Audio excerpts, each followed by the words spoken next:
تو ڈاکٹر صاحب آپ کیا سمجھتے ہیں دور حاضر میں یہ جو ٹرینڈ ہے وہ بہت زیادہ بڑھتا جا رہا ہے، آپ خود سوشل میڈیا پہ بہت زیادہ ایکٹیو رہتے ہیں، یہ کہیے گا کہ ماضی کا تھوڑا سا جائزہ لیں تو کیا یہ تشہیر کا سلسلہ ماضی سے ہمیں کہیں اس کا تسلسل ہے کہ یہ صرف ڈیجیٹل دور کے بھی ایجاد؟ بسم اللہ الرحمن الرحیم. میں اس میں علامہ صاحب کی بات سے 100% سیکنڈ کرتا ہوں، ایگری کرتا ہوں. اور نبی کریم صلی اللہ علیہ وسلم کی حدیث بھی ہے کہ مطلب قیامت والے دن ایک شہید کو اللہ تعالیٰ جہنم میں پھینک دیں گے. کیوں؟ کیونکہ اس نے جان دے دی کہ میری لوگ واہ واہ کریں.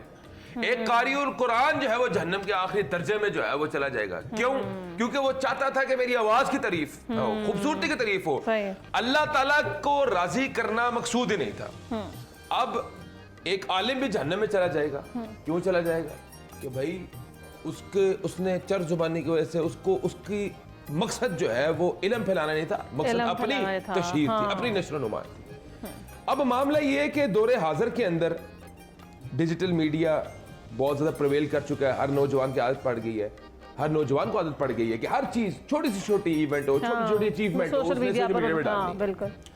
اب سوشل میڈیا کا صحیح استعمال یا غلط استعمال یہ تو علیحدہ ایک ڈیبیٹ ہے، لیکن میں یہ سمجھتا ہوں کہ جہاں پہ ہمیں ریاکاری کے بارے میں حکم دیا لیکن کوئی ایسا پیرامیٹر کسی کے پاس نہیں ہے کہ آپ ایک انسان کے اوپر فتویٰ ڈال سکیں یا انسان کو جج کر سکیں کہ یہ ریاکاری کر رہا ہے. بالکل پیرامیٹر ہی نہیں ہے، یہ اللہ تعالیٰ کا فیصلہ ہے. اب اللہ تعالیٰ نے دنیا میں تو نہیں کہا کہ آپ اس بنیاد کے اوپر ایک مجاہد کو یا ایک قاری کو یا ایک عالم کو برا بھلا کو کہ غالباً وہ ریاکاری کر رہا ہوں، یہ اس بنیاد پہ تو نہیں آپ کہیں گے. ڈیسائیڈ نہیں کر سکتے، نیتوں کے حال کون جانتا ہے. بے شک. اب معاملہ یہ کہ اس معاشرے کے اندر خدا ہر بندہ بن گیا ہے، ہر بندہ خدا بننے کی کوشش کر رہا ہے. بھائی میں آپ کے دل میں کیا چل رہا ہے؟ آپ رمضان ٹرانسمیشن اللہ کو راضی کرنے کے لیے کر رہی ہیں یا دکھاوے کے لیے کر رہی ہیں میں تو نہیں جانتا.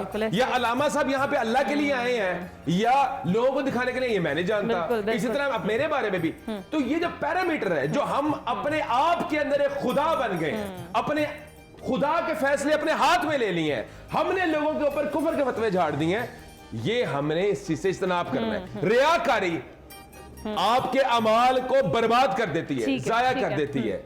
لیکن ریاکاری کا فیصلہ اللہ تعالیٰ نے قرآن مجید میں فرمایا الذین ينفقون اموالهم باللیل والنہار سرا وعلانیہ. اللہ کے راستے میں خرچ کرو، دن ہو رات ہو، چھپ کے، اعلانی طور پہ. اب معاملہ یہ ہے کہ جو اعلانی طور کے اوپر اللہ کی راہ میں خرچ کر رہا ہے، معاشرے کے اندر لوگ کہتے ہیں یہ دکھاوا کر رہے ہیں، یہ لوگوں یہ اپنی واہ واہ کروا رہے ہیں. اب یہ فیصلہ تو اللہ تعالیٰ کے ہاتھ میں ہے نا. یہ اللہ تعالیٰ نیتوں کے حال جانتا ہے کہ یہ لوگوں کو ترغیب دینے کے لیے صدقہ خیرات کر رہا ہے یا ریاکاری کے زمرے میں آ رہی ہے. عمل کا دار و مدار جو ہے وہ نیت پر ہے اور نیتوں کا جاننے والا صرف اللہ تعالیٰ ہے. بخاری کی سب سے پہلی حدیث ہے انما الاعمال بالنیات. تمام تر اعمال کا دار و مدار جو ہے وہ نیت کے اوپر ہے. تو میں یہ سمجھتا ہوں دور حاضر کے اندر جہاں پہ سوشل میڈیا کے اوپر دیگر خرافات چل رہی ہیں، دیگر معاملہ چل رہا ہے، وہاں پہ اللہ کے فضل و کرم سے ہم محرم میں دیکھتے ہیں مجالس بھی نشر ہوتی ہیں، ہم جمعہ میں دیکھتے ہیں کہ جمعے کے خطبے بھی نشر ہوتے ہیں، ہم دیکھتے ہیں کہ تراویح بھی نشر ہوتی ہے. اور اس دور حاضر کے اندر میں سمجھتا ہوں کہ سوشل میڈیا کا صحیح استعمال یہ ہے کہ اللہ تعالیٰ کا ذکر سربلند ہو، اللہ تعالیٰ کا کلام سربلند ہو، نبی کریم صلی اللہ علیہ وسلم کی شریعت سربلند ہو، تبھی آپ ان فتنوں کا مقابلہ کر سکتے ہیں میرے مطابق. موضوع کی طرف بیٹھتے ہیں.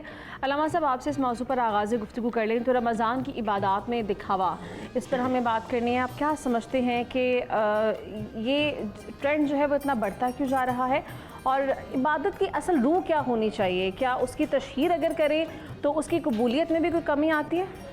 بسم اللہ الرحمن الرحیم. سب سے پہلے اللہ تبارک و تعالیٰ سے یہ دعا کروں گا کہ اللہ تعالیٰ ہمیں ریاکاری سے محفوظ رکھے اور ماہ رمضان المبارک کی خاص رحمت و برکتوں کا نزول فرمائے.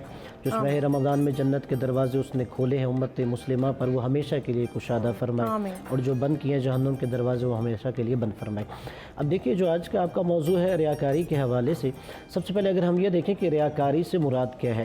ریاکاری سے مراد یہ ہے کہ دکھلاوا، یعنی میں یہ کہ کوئی بھی عمل کر رہا ہوں وہ عبادت ہو یا میرا اور کوئی معاشرتی کام ہو، میں چاہتا ہوں کہ لوگ اس پر میری پذیرائی کریں، میں لوگوں کو دکھانے کے لیے اس میں کچھ بہتری لانے کی کوشش کر رہا ہوں. اب جو آپ کا سوال عبادت کے حوالے سے خاص طور پہ تھا، اب دیکھیے کوئی بھی عبادت ہے اس کے لیے اللہ تبارک و تعالیٰ نے جیسے فرمایا ہے وَمَا أُمِرُوا إِلَّا لِيَعْبُدُوا اللَّهَ مُخْلِصِينَ لَهُ الدِّينَ، کہ اللہ فرماتا ہے کہ میں نے اپنے بندوں کو یہی حکم دیا ہے کہ وہ عبادت خالصتاً اللہ تبارک و تعالیٰ کے لیے کرے. صرف نماز ہی نہیں، جتنی بھی عبادات ہیں، مثلا نوجوان پوچھتے بھی ہیں کہ میں عبادت کیوں کروں، نماز کیوں جی آپ پڑھوں، روزہ کیوں رکھوں یا زکوٰۃ کیوں دوں، اور اس کے لیے عبادت میں نیت کیا ہے کہ قربتاً الی اللہ، میں اللہ تبارک و تعالیٰ کی خوشنودی اور تقرب کے حصول کے لیے عبادت کر رہا ہوں. اور جو انسان اگر ریاکاری کر رہا ہے اس کے دو اسباب اہم ہیں. ایک یہ کہ اس کے اندر ایمان کی کمزوری ہے، جیسے اللہ تبارک و تعالیٰ نے فرمایا کہ اگر کوئی انسان ریاکاری کر رہا ہے تو اس کا مطلب یہ ہے کہ وہ اللہ تبارک و تعالیٰ کی ذات پر اور آخرت پر ایمان نہیں رکھتا، چونکہ وہ بندوں سے چاہتا ہے کہ مجھے اس کی جزا ملے، بدلہ ملے.